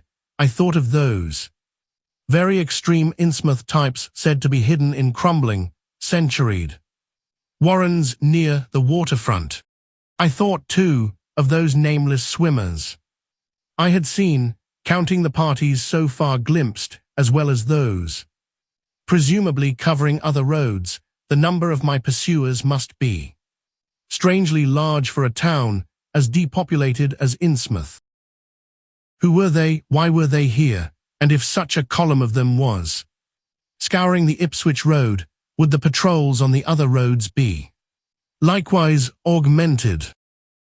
I had entered the brush-grown cut and was struggling along at a very slow pace when that damnable fishy odor again waxed dominant. There were sounds, too, a kind of wholesale, colossal flopping or pattering, which somehow called up images of the most detestable sort. And then both stench and sounds grew stronger, so that I paused, shivering and grateful for the cut's protection. It was here I recalled that the Rowley Road drew so close to the old railway before. Crossing westward and diverging. Something was coming along that road, and I must lie low till its passage and vanishment in the distance. Crouched in the bushes of that sandy cleft, I felt reasonably safe, even though I knew the searchers would have to cross the track in front of me not much more than 100 yards away. I would be able to see them, but they could not, except by a malign miracle, see me. All at once, I began dreading to look at them as they passed. I saw the close moonlit space where they would surge by, and had curious thoughts about the irredeemable pollution of that space. They would perhaps be the worst of all Innsmouth types, something one would not care to remember. The stench waxed overpowering, and the noises swelled to a bestial babel of croaking, baying, and barking, without the least suggestion of human speech. Were these indeed the voices of my pursuers? That flopping or pattering was monstrous. I could not look upon the degenerate creatures responsible for it. I would keep my eyes shut till the sounds receded toward the west. The horde was very close now, the air foul with their hoarse snarlings, and the ground almost shaking with their alien-rhythmed footfalls. My breath nearly ceased to come, and I put every ounce of willpower into the task of holding my eyelids down.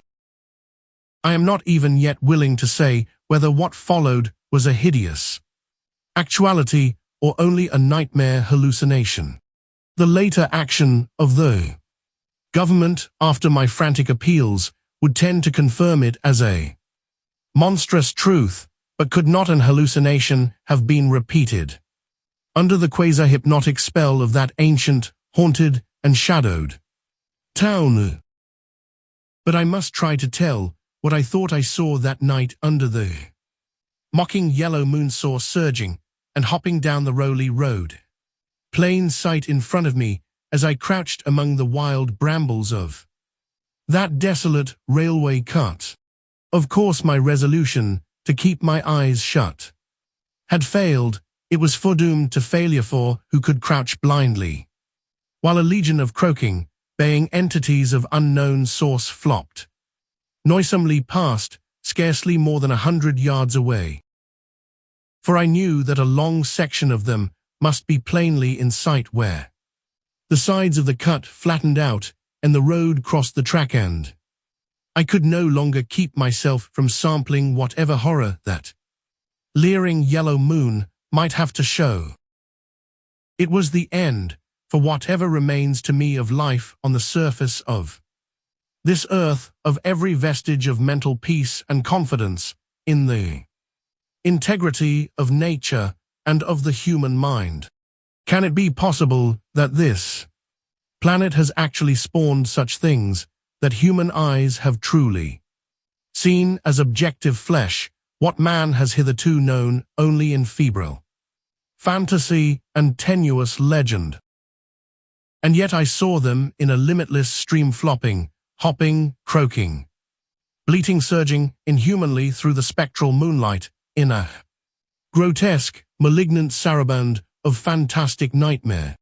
And some of them had tall tiaras of that nameless whitish gold metal, and some were strangely robed, and one who led the way was clad in a ghoulishly humped black coat and striped trousers, and had a man's felt hat perched on the shapeless thing that answered for a head. I think their predominant color was a grayish-green, though they had white bellies. They were mostly shiny and slippery, but the ridges of their backs were scaly. Their forms vaguely suggested the anthropoid, while their heads were the heads of fish, with prodigious bulging eyes that never closed. At the sides of their necks were palpitating gills, and their long paws were webbed They hopped irregularly, sometimes on 2 legs and sometimes on 4. I was somehow glad that they had no more than 4 limbs, their croaking, baying voices clearly used for articulate speech held all the dark shades of expression which their staring faces lacked. But for all of their monstrousness, they were not unfamiliar to me. I knew too well what they must be, for was not the memory of that evil tiara at Newburyport still fresh. They were the blasphemous fish frogs of the nameless design, living and horrible, and as I saw them I knew also of what that humped, tiaraed priest in the black church basement had so fearsomely reminded me. Their number was past guessing. It seemed to me that there were limitless swarms of them, and certainly my momentary glimpse could have shown only the least fraction. In another instant everything was blotted out by a merciful fit of fainting, the first I had ever had. It was a gentle daylight rain that awaked me from my stupor in the brush-grown railway cut, and when I staggered out to the roadway ahead, I saw no trace of any prints in the fresh mud. Innsmouth's ruined roofs and toppling steeples loomed up greyly toward the southeast, but not a living creature did I spy in all the desolate salt marshes around. My watch was still going and told me that the hour was past noon. The reality of what I had been through was highly uncertain in my mind, but I felt that something hideous lay in the background. I must get away from evil-shadowed Innsmouth, and accordingly I began to test my cramped, wearied powers of locomotion. Despite weakness, hunger, horror, and bewilderment, I found myself after a time able to walk, so started slowly along the muddy road to Rowley. Before evening, I was in the village, getting a meal and providing myself with presentable clothes. I caught the night train to Arkham, and the next day talked long and earnestly with government officials there, a process I later repeated in Boston. With the main result of these colloquies, the public is now familiar, and I wish, for normality's sake, there were nothing more to tell. Perhaps it is madness that is overtaking me, yet perhaps a greater horror, a greater marvel is reaching out. I dared not look for that piece of strange jewelry said to be in the Miskatonic University Museum. I did, however, improve my stay in Arkham by collecting some genealogical notes I had long wished to possess. Very rough and hasty data, it is true, but capable of good use later on, when I might have time to collate and codify them. The curator of the Historical Society, their Mr. E. Lapham Peabody, was very courteous about assisting me, and expressed unusual interest when I told him I was a grandson of Eliza Orne of Arkham, who was born in 1867 and had married James Williamson of Ohio at the age of 17. It seemed that a maternal uncle of mine had been there many years before on a quest much like my own, and that my grandmother's family was a topic of some local curiosity. There had, Mr. Peabody said, been considerable discussion about the marriage of her father, Benjamin Orne, just after the Civil War, since the ancestry of the bride was peculiarly puzzling. That bride was understood to have been an orphaned Marsh of New Hampshire, cousin of the Essex County Marshes, but her education had been in France, and she knew very little of her family. A guardian had deposited funds in a Boston bank to maintain her and her French governess, but that guardian's name was unfamiliar to Arkham people, and in time he dropped out of sight, so that the governess assumed his role by court appointment. The Frenchwoman, now long Dad was very taciturn, and there were those who said she could have told more than she did. But the most baffling thing was the inability of anyone to place the recorded parents of the young woman Enoch and Lydia Messerve Marsh among the known families of New Hampshire. Possibly, many suggested, she was the natural daughter of some Marsh of prominence. She certainly had the true Marsh eyes. Most of the puzzling was done after her early death, which took place at the birth of my grandmother, her only child. Having formed some disagreeable impressions connected with the name of Marsh, I did not welcome the news that it belonged on my own ancestral tree, nor was I pleased by Mr. Peabody's suggestion that I had the true Marsh eyes myself. However, I was grateful for data which I knew would prove valuable, and took copious notes and lists of book references regarding the well-documented Orne family. I went directly home to Toledo from Boston and later spent a month at Mormie recuperating from my ordeal. In September, I entered Oberlin for my final year, and from then till the next June was busy with studies and other wholesome activities, reminded of the bygone terror only by occasional official visits from government men in connection with the campaign which my pleas and evidence had started. Around the middle of July, just a year after the Innsmouth experience, I spent a week with my late mother's family in Cleveland, checking some of my new genealogical data with the various notes, traditions, and bits of heirloom material in existence there, and seeing what kind of a connected chart I could construct. I did not exactly relish this task, for the atmosphere of the Williamson home had always depressed me. There was a strain of morbidity there, and my mother had never encouraged my visiting her parents as a child, although she always welcomed her father when he came to Toledo. My Arkham-born grandmother had seemed strange and almost terrifying to me, and I do not think I grieved when she disappeared. I was 8 years old then, and it was said that she had wandered off in grief after the suicide of my Uncle Douglas, her eldest son. He had shot himself after a trip to New England, the same trip, no doubt, which had caused him to be recalled at the Arkham Historical Society. This uncle had resembled her, and I had never liked him either. Something about the staring, unwinking expression of both of them had given me a vague, unaccountable uneasiness. My mother and uncle Walter had not looked like that. They were like their fathers, though.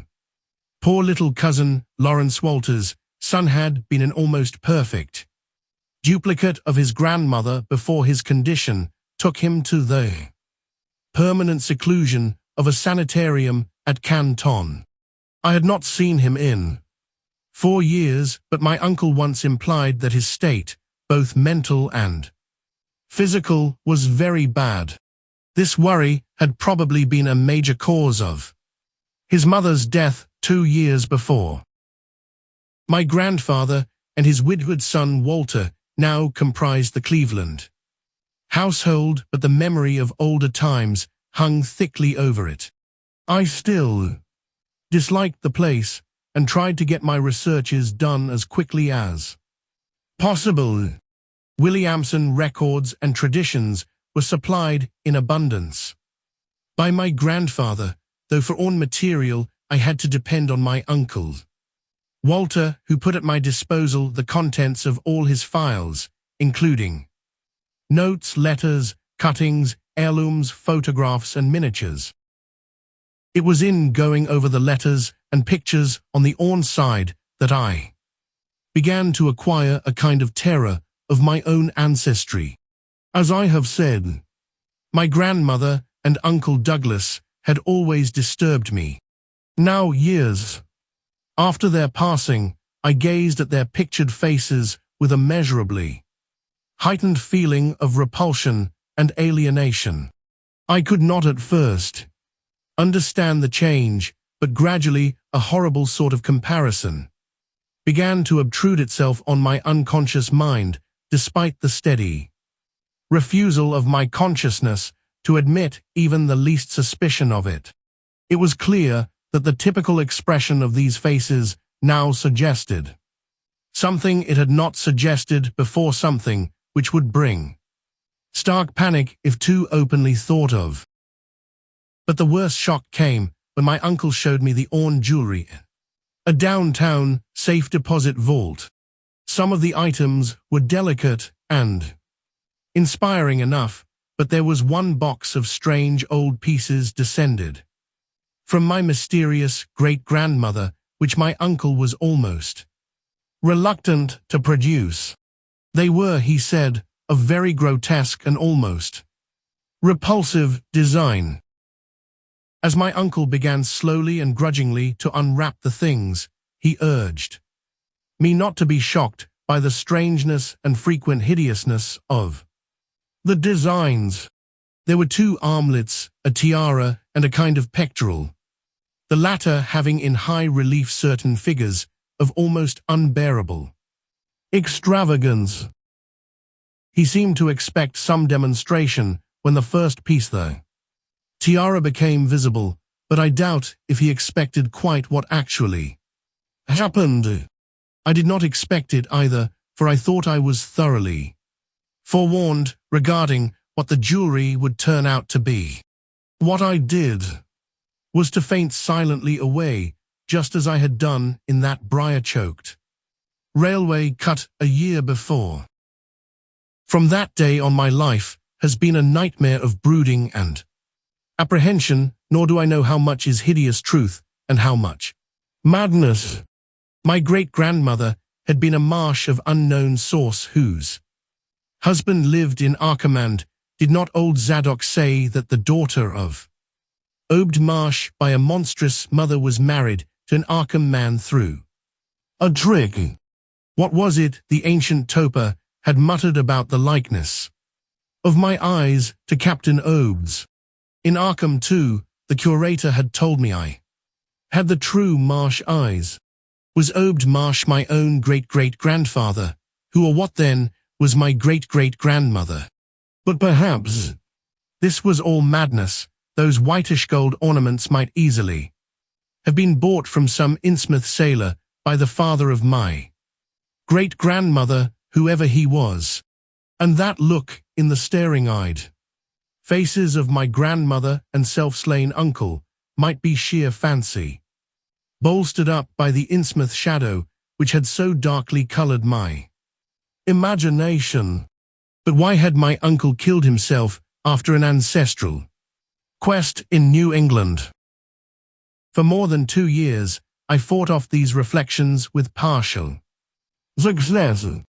My father secured me a place in an insurance office, and I buried myself in routine as deeply as possible. In the winter of 1930-31, however, the dreams began. They were very sparse and insidious at first, but increased in frequency and vividness as the weeks went by. Great watery spaces opened out before me, and I seemed to wander through titanic sunken porticos and labyrinths of weedy cyclopean walls and grotesque fishes as my companions. Then the other shapes began to appear, filling me with nameless horror the moment I awoke. But during the dreams they did not horrify me at all. I was one with them, wearing their unhuman trappings, treading their aqueous ways and praying monstrously at their evil sea-bottom temples. There was much more than I could remember, but even what I did remember each morning would be enough to stamp me as a madman or a genius, if ever I dared write it down. Some frightful influence, I felt, was seeking gradually to drag me out of the sane world of wholesome life into unnameable abysses of blackness and alienage, and the process told heavily on me. My health and appearance grew steadily worse, till finally I was forced to give up my position and adopt the static, secluded life of an invalid. Some odd nervous affliction had me in its grip, and I found myself at times almost unable to shut my eyes. It was then that I began to study the mirror with mounting alarm. The slow ravages of disease are not pleasant to watch, but in my case there was something subtler and more puzzling in the background. My father seemed to notice it too, for he began looking at me curiously and almost affrightedly. What was taking place in me? Could it be that I was coming to resemble my grandmother and Uncle Douglas? One night I had a frightful dream in which I met my grandmother under the sea.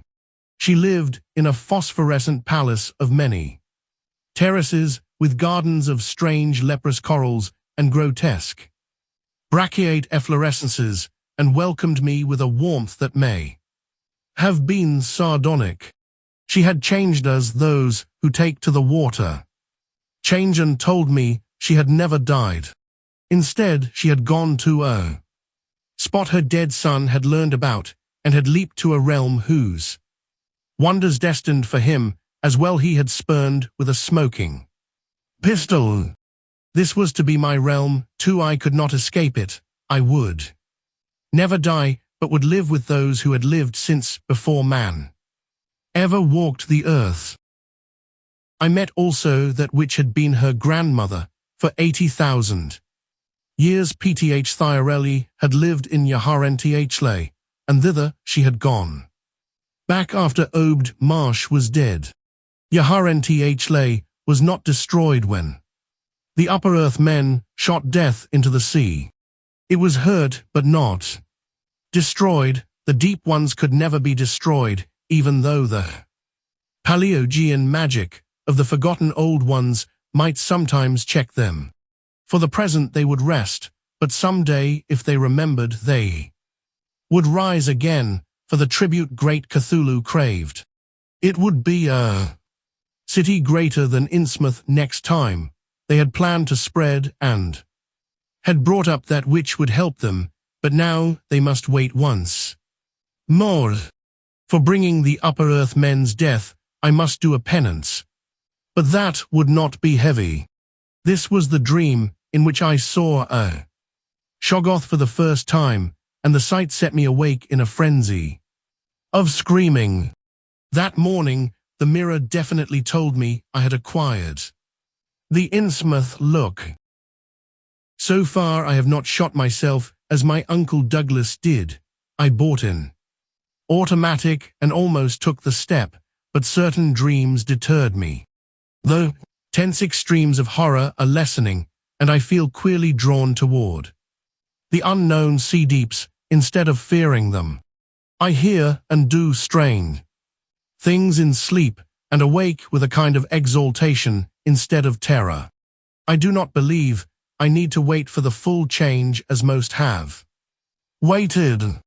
If I did, my father would probably shut me up in a sanitarium, as my poor little cousin is shut up. Stupendous and unheard of splendors await me below, and I shall seek them soon. Irale Cthulhu FH10. Aya, no, I shall not shoot myself. I cannot be made to shoot myself. I shall plan my cousin's escape from that Canton madhouse, and together we shall go to marvel-shadowed Innsmouth. We shall swim out to that brooding reef in the sea, and dive down through black abysses to Cyclopean and many-columned Yaharentichle, and in that lair of the deep ones we shall dwell amidst wonder and glory forever.